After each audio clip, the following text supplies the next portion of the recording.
मृत्युंजय मंत्र का जो अर्थ है बहुत ही सुंदर अर्थ होता है।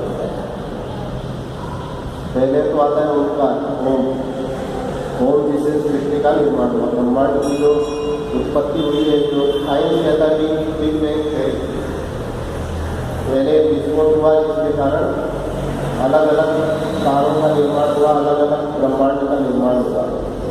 जो हमारा ब्रह्मांड कहते हैं साइंस जिसको कहता है मिल्की वे, उसी के अंदर एक हमारी पृथ्वी, वो एक साउंड हुआ जिसको बिग बैंग थियरी साइंस कहता है। और हमारे वेद कहते हैं कि पहले एक शब्द था, जो सृष्टि का निर्माण हुआ वो शब्द से हुआ। तो साइंस और हमारे वेद एक मत है उसको लेकर, शब्द को लेकर। लेकिन अध्यात्म और वेद कहाँ आगे बढ़ जाते हैं, वो शब्द भी बता देते हैं। वो शब्द बताते हैं ओंकार, जो ध्वनि हुई वो ओंकार की ध्वनि है। ओंकार की ध्वनि से इस जगत का निर्माण होता है, जगत से ही हमारा निर्माण हुआ। तो हम डायरेक्टली और इनडायरेक्टली ओंकार से जुड़े हुए हैं।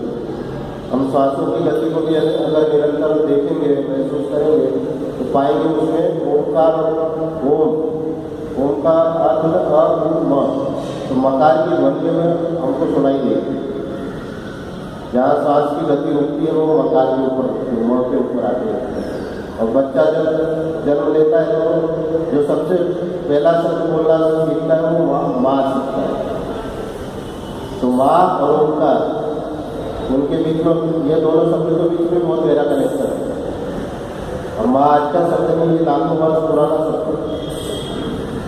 अगर गाय का बच्चा भी जब रंभाता है तो माँ ऐसे बोलता है। तो ये एक ऐसा शब्द है जो समस्त प्राणियों में, और मच्छर भी होता है तो वो क्या है, वो भी वही चीज। तो जो एक शब्द से सारा ब्रह्मांड जुड़ा हुआ है वो ओंकार। तो आप धीरे धीरे ओंकार का जब जैसे बढ़ाते हैं तो समस्त प्राणियों से हमारी मित्रता होने लग जाती है। और सुनते हैं कि कोई महाराज से कोई वन में भी जाते थे, सिंह शेर इत्यादि सब उनके मित्र बन जाते थे, उनसे हमला नहीं करते थे। क्यों? क्योंकि उनका कनेक्शन जुड़ गया, ओंकार के द्वारा वो जुड़े हुए हैं। ओंकार परमात्मा का ही एक अंश स्वरूप है। त्र्यंबकम, त्र्यंबकम का मतलब हुआ तीन नेत्र वाला। तीन नेत्र का मतलब हुआ ऐसा व्यक्ति या ऐसी शक्ति जो तीनों कालों के अंदर समान रूप से विचरण कर सके। तीन काल में से भूत भविष्य वर्तमान, जो तीनों कालों का ज्ञान रखता हो वह त्र्यंबकम। हमने इसको शंकर भगवान से भी जोड़ा, क्योंकि भगवान शंकर के भी तीन नेत्र हैं और वो निर्माण करने वाले, तीनों कालों का निर्माण करने वाले हैं शंकर भगवान, जो हमारे भूतकाल को जानते हुए हमारे वर्तमान के फल को प्रदान कर रहे हैं और हमारे भविष्य को गति दे रहे हैं। हमारे को भविष्य के अंदर भी उस शक्ति का एहसास होता रहे, वो अनुभव से शंकर भगवान हमको करवा रहे हैं। योगी श्रेष्ठ जिसको आदि गुरु परमपिता परमेश्वर जो भी है वो शंकर भगवान। तो त्र्यंबकम का मतलब है जो तीन नेत्र है। तीन नेत्र मतलब समान रूप से तीनों कालों में जो विचरण कर सकता है। यजामय, यजामय का हम उसका पूजन करते हैं। ऐसे परमपिता परमेश्वर जो तीनों काल में समान रूप से व्याप्त है, हम उनका पूजन करते हैं, हम उनको धारण करते हैं।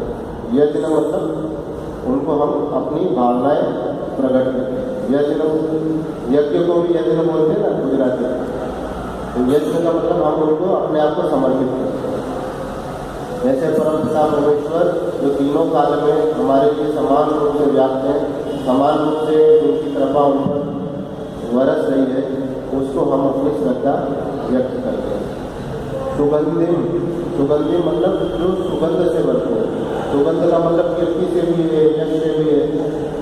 बोलते ना उसकी कीर्ति चारों तरफ फैल गई। तो परफ्यूम लगाते हैं तो हम चार जनों के बीच में ही हमारा प्रभाव फैलता है, लेकिन कीर्ति ऐसी है जो तीनों लोगों में फैल जाती है। जब विश्वामित्र तप कर रहे थे तो इंद्र का आसन हो गया। क्यों? तो उनकी कीर्ति इंद्र तक पहुंची, तो वो उनको आगे रोकना पड़ा कि आप रुक जाओ, आप मनुष्य के रूप में हो, मनुष्य तक ही आपका साधन रहना चाहिए। ओम त्र्यंबकम यजामहे सुगंधिम पुष्टिवर्धनम।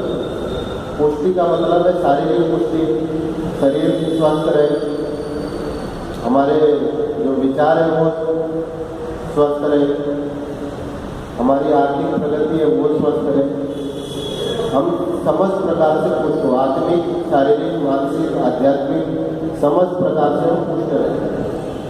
उसके लिए हम परम पिता परमेश्वर जो तीनों काल में हमारे लिए समान रूप से जाते हैं, हम उनको हमारी श्रद्धा व्यक्त करते हैं। पूर्वारूप में मतलब जैसे एक कीड़ा बोलते हैं ककड़ी, एक बेल से लटकी हुई रहती है, ऐसे हम लटके हुए। कैसे लटके हुए हैं कि आज हमारे संतान ने हमको कुछ बोल दिया, आज किसी व्यापारी ने हमको कुछ बोल दिया, आज हमारे बॉस ने हमको कुछ बोल दिया, या हम जहाँ से एक्सपेक्ट कर रहे थे कि ये वस्तु हमको प्राप्त होगी वो प्राप्त नहीं हुई, हम गाड़ी लेने चाह रहे थे लेकिन व्यवस्था नहीं हो पाई किसी भी प्रकार से, तो वो बंधन है। जैसे कीड़ा बेल से बंधा हुआ है, ऐसे हम भी बंधे हुए। किसने बांधा हुआ है? हमने खुद नहीं बांधा। आसपास की हमारी वस्तुओं ने नहीं बांधा, हम खुद बदलना चाह रहे हैं, इसलिए हम बंध गए। तो हम उससे कटना चाहते हैं। पूर्वारूपी बंधना मृत्यु और मोक्ष भी होगा। मृत्यु वो हमारी मृत्यु ही है, जब तक हम बंधे रहेंगे तब तक हमारी मृत्यु होती रहेगी।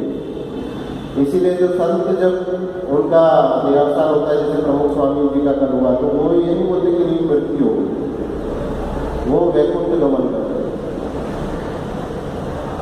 या ब्रह्मलीन हो। क्यों ब्रह्मलीन क्यों बोलते? कि अब उनका जन्म नहीं होगा, हम ऐसा मानते हैं। उनके अंतर्गति संतों की कहाँ तक भी हम जानते नहीं है, वो तो वही जानते होंगे जो प्रगति कर पाएंगे, या परम पिता परमेश्वर ही जानता है। लेकिन हम ऐसा बोलते हैं कि ब्रह्मलीन हो। ब्रह्मलीन का मतलब है आप उनका दोबारा जन्म। तो जब तक हम हमारी भावनाओं से बंधे रहेंगे, जब तक हम सांसारिक बंधनों से बंधे रहेंगे, तब तक हमारी मृत्यु होती रहेगी। और उससे कौन छुड़वा सकता है? जो परम पिता परमेश्वर है, जो तीनों काल में हमारे लिए समान रूप से व्याप्त है, जिसकी हम अर्चना कर रहे हैं, वही हमको इस बंधन से मुक्त करा सकता है। तो मृत्युंजय मंत्र का मतलब ये होता है, और अंत में भी ये होता है,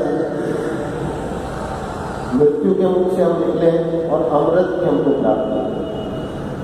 अमृत की प्राप्ति होने के पश्चात मृत्यु होती है। अमृत क्या होता है? हमें स्वयं का ज्ञान हो जाना, ईश्वर का अनुभव हो जाना, हमारे भीतर ही श्वासों के जरिए परमात्मा ही हमारे अंदर चल रहा है, हमारे द्वारा परमात्मा ही जी रहा है, हमारे द्वारा परमात्मा ही कर्म कर रहा है।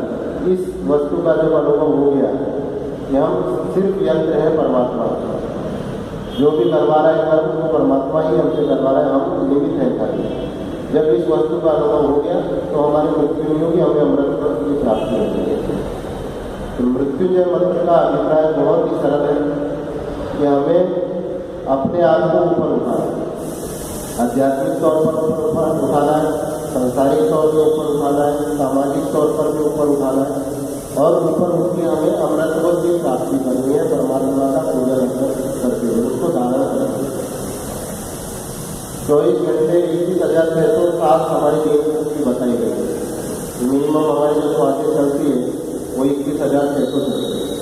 तो हम 21,600 बार उसका स्मरण करें ऐसा जरूरी नहीं है, लेकिन वो हम परमात्मा को इस प्रकार धारण कर लें कि वे हमसे अलग हो ही, उसमें और हमारे में भेद नहीं रहेगा, तो हमें अमृत की प्राप्ति अपने आप हो जाएगी और हमारी मृत्यु कभी भी नहीं होगी।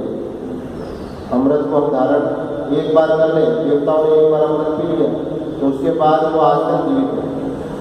तो हम परमात्मा रूपी उसके नाम रूपी अमृत को पी लेते हैं और लगातार पीते हैं। एक बार उसका रस हमको मिल गया तो फिर हमारी मृत्यु नहीं हो सकती है। ऐसा अमृत हमको जीवन में धारण करके अब चलता है।